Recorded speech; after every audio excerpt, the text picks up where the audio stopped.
Olá pessoal, como vocês estão? Meu nome é Bruno Sankey. Como disse a vocês, uma vez por semana, eu estarei trazendo aqui no YouTube um vídeo da série Apresentando Pensadores. Neste vídeo, nós iremos estudar a chamada Teoria do Ímpeto, proposta pelo filósofo cristão João Filopono. Eu já peço a você que deixe o seu like no vídeo, se inscreva no canal caso ainda não seja inscrito e ative o sininho a fim de receber novas notificações.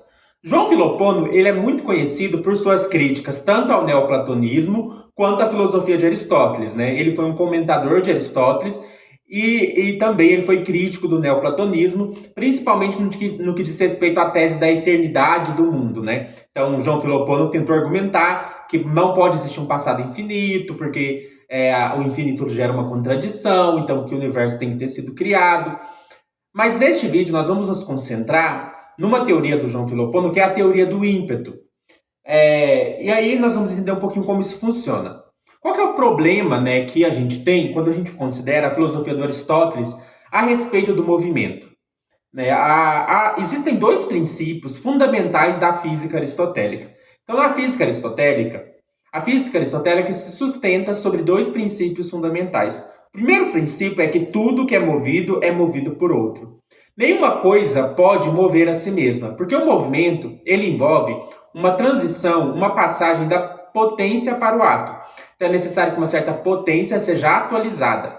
Para que isso aconteça, né, o objeto que está em movimento ele não pode ser ao mesmo tempo sujeito e paciente. Ele não pode ser ao mesmo tempo que move e o que é movido sobre o mesmo respeito, né? Isso seria muito estranho.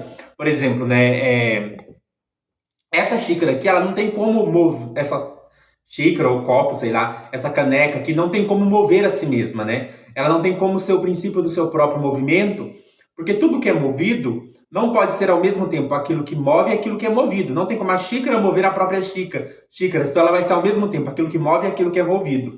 Para que uma coisa seja movida, ela precisa ser movida por outra coisa. Então, por exemplo, eu peguei aqui a minha mão e minha mão moveu a xícara. Então, percebe?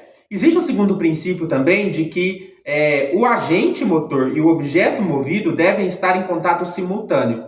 Então, para eu mexer essa xícara, a minha mão mexer essa xícara, ela precisa estar em contato com a xícara. Né? Para que, por exemplo, o fogo faça ter fumaça, é preciso que o fogo esteja em contato com a fumaça esteja em contato com o fogo. Então, o efeito ele sempre está em contato com sua causa em relação ao movimento. Então, para que essa xícara se mova, minha mão precisa estar em contato com a xícara para que ela se mova.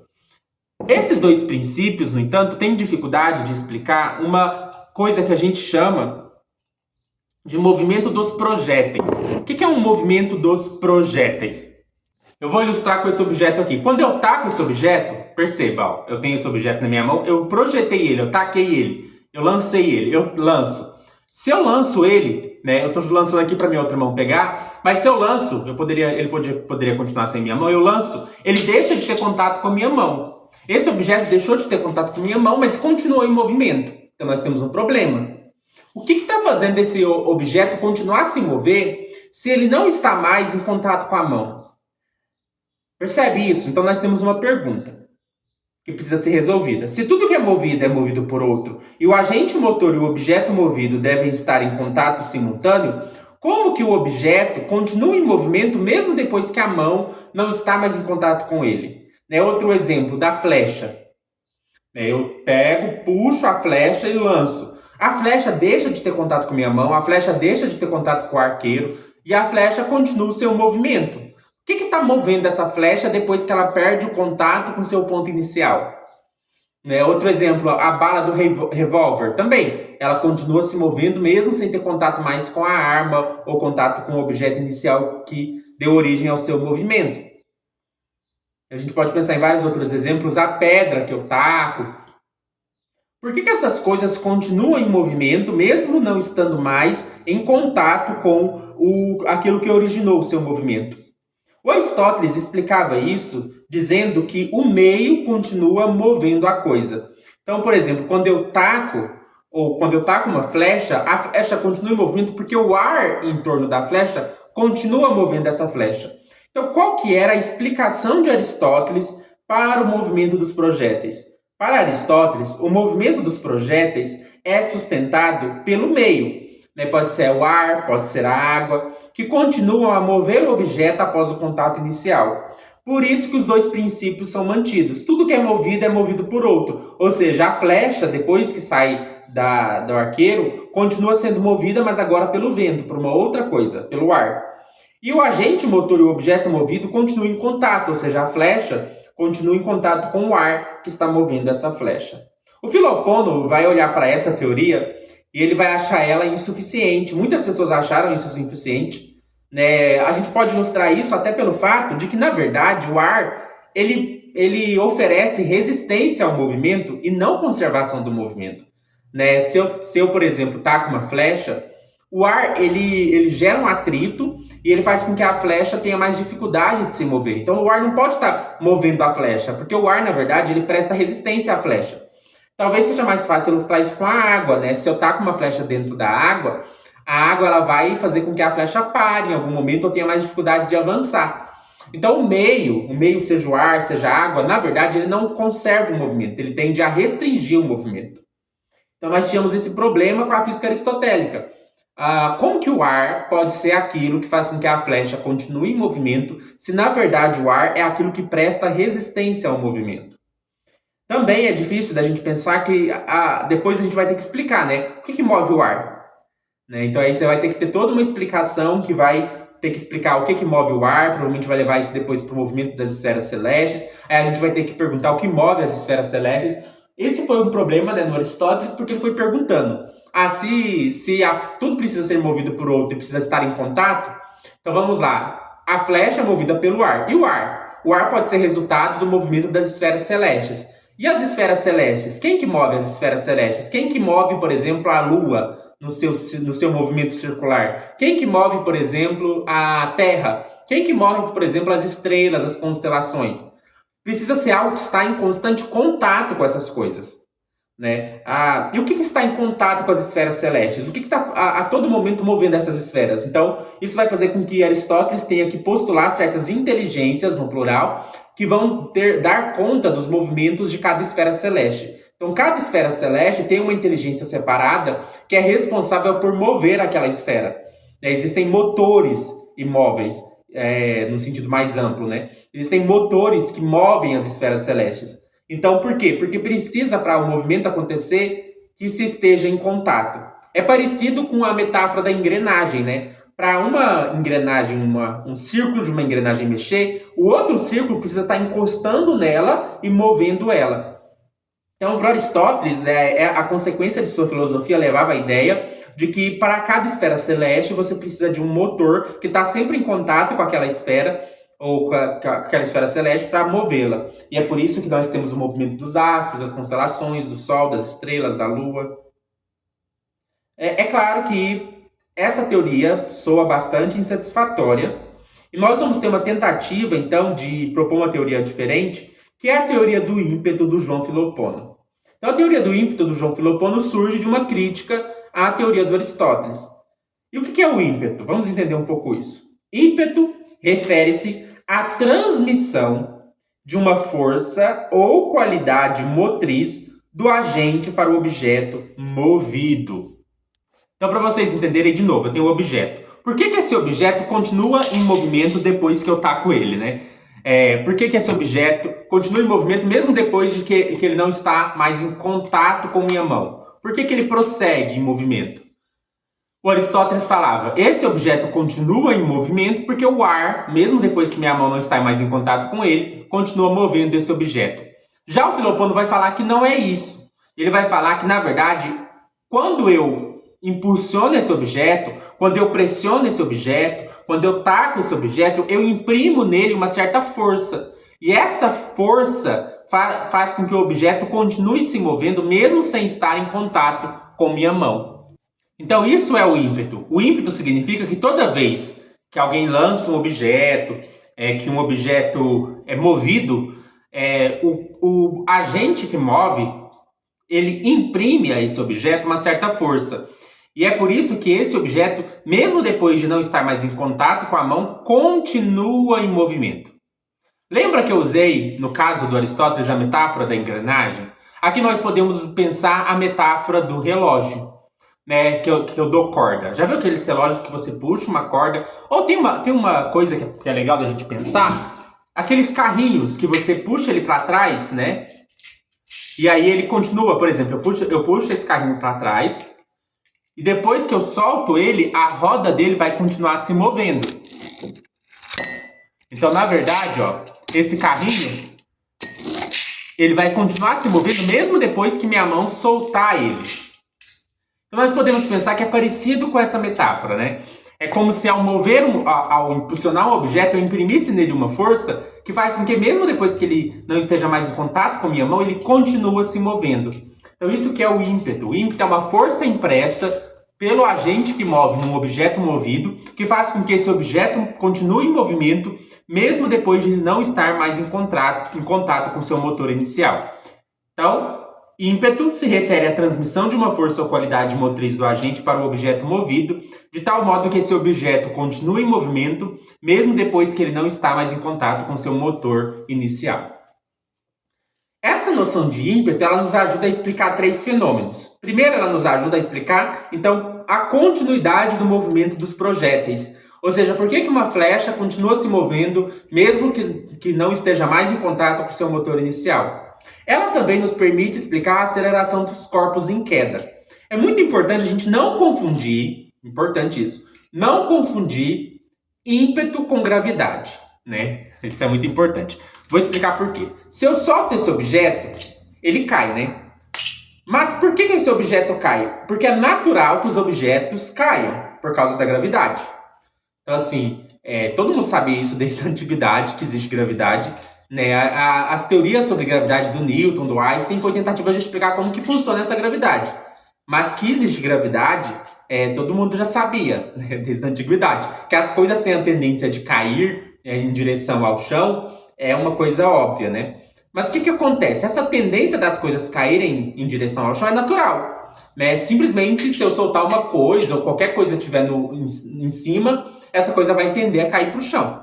O ímpeto não é natural. O ímpeto, ele é uma coisa que precisa ser uma força impressa. Então, a força da gravidade, ela não pode ser um ímpeto por si só, porque, na verdade, ela é uma coisa natural. O que é o ímpeto, né? A aceleração. Porque quando uma coisa cai, né, dependendo da altura que ela tiver, vamos supor alguém que joga uma coisa lá do avião, lá no céu. Quando essa coisa começa a cair, ela vai aumentar a sua velocidade à medida que ela cai.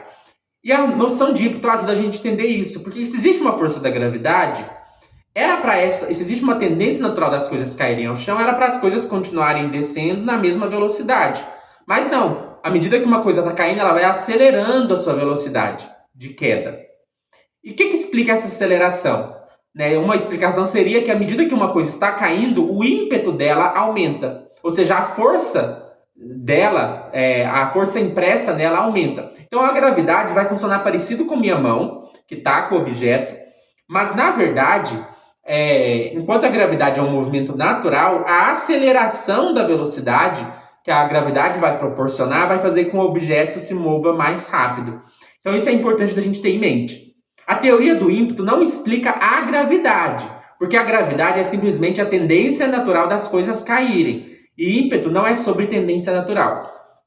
A teoria do ímpeto, na verdade, explica a aceleração, ou seja, que não é natural. Ou seja, por que uma coisa, ou pelo menos na visão do João Filipino, não era natural? Por que uma coisa se acelera? Por que uma coisa que está caindo, ela começa a cair mais rápido? A gravidade explica por que uma coisa cai. Mas a gravidade não explica por que a velocidade de uma coisa caindo aumenta. Então a velocidade de uma coisa caindo aumenta porque à medida que uma coisa cai, o seu ímpeto também aumenta. E uma terceira função, né, da noção de ímpeto era explicar o movimento dos corpos celestes. Quando João Filipino propõe a noção de ímpeto, não há mais necessidade de postular uma inteligência sempre em contato com os corpos celestes para movê-los. Né, para João Filipino, Deus criou o mundo, né, em algum momento do tempo, o mundo teve um início absoluto, o mundo não tem um passado eterno. E para João Filipino, quando Deus cria as esferas celestes, ele imprime nessas esferas um ímpeto. De novo, a gente pode usar a analogia do relógio que você dá a corda. Né? O que Deus fez? Deus precisa colocar inteligências a todo momento movendo as esferas celestes? Deus ele mesmo precisa a todo momento estar em contato com as esferas celestes para movê-las? Não.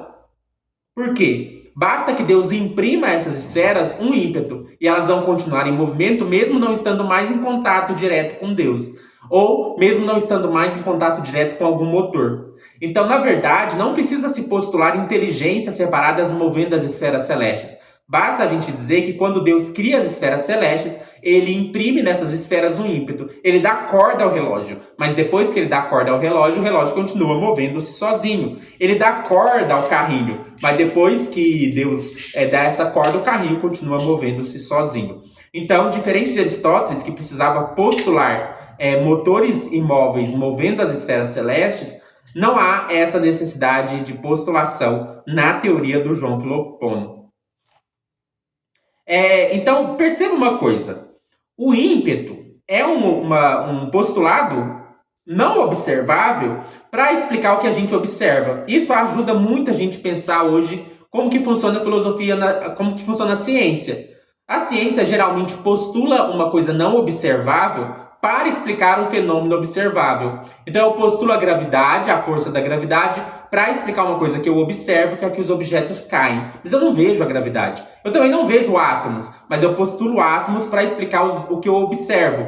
Então o que a ciência faz? A ciência postula algo que ela não observa, algo que ela não tem acesso, para explicar algo que ela tem acesso ou algo que ela observa. Então nós temos três coisas que a gente observa. Primeiro, a gente observa que quando um projétil é lançado, o seu movimento continua mesmo depois que ele não está mais em contato com a fonte inicial. A flecha continua se movendo. Isso é observável. Outra coisa que é observável: quando um objeto cai, a sua velocidade de queda tende a passar por uma aceleração. E terceira coisa, quando a gente olha para o céu, para os astros, a gente vê o movimento das esferas celestes. Então a gente tem três coisas observáveis. E aí, para explicar essas três coisas que a gente observa, a gente postula uma entidade não observável, que a gente chama de ímpeto, ou uma força não observável. Então, na verdade, o ímpeto tem uma função explicativa. A gente já vê aqui que João Filopono trabalha como um verdadeiro cientista,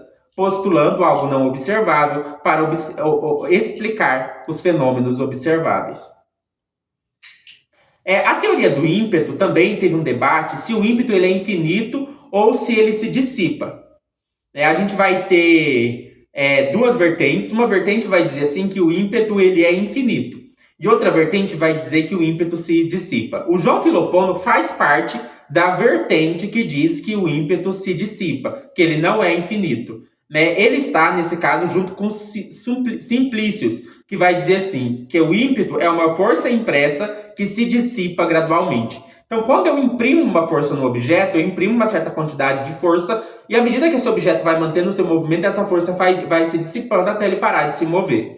Então, se eu solto uma flecha, ela não vai continuar se movendo para sempre. À medida que ela move, dependendo da força que eu imprimi nela, ela vai perdendo essa força. O ímpeto vai ter relação com velocidade, vai ter relação com a força impressa. Então, por exemplo, se eu solto uma flecha com mais força, ela vai ter mais ímpeto. Se eu solto uma flecha mais devagar, ela vai ter menos ímpeto. Ela vai mais longe ou menos longe, né? Então, por exemplo, se eu taco isso daqui com muita força, ele pode ir bem longe. Mas se eu taco isso daqui devagar, ele pode ir pouco, né?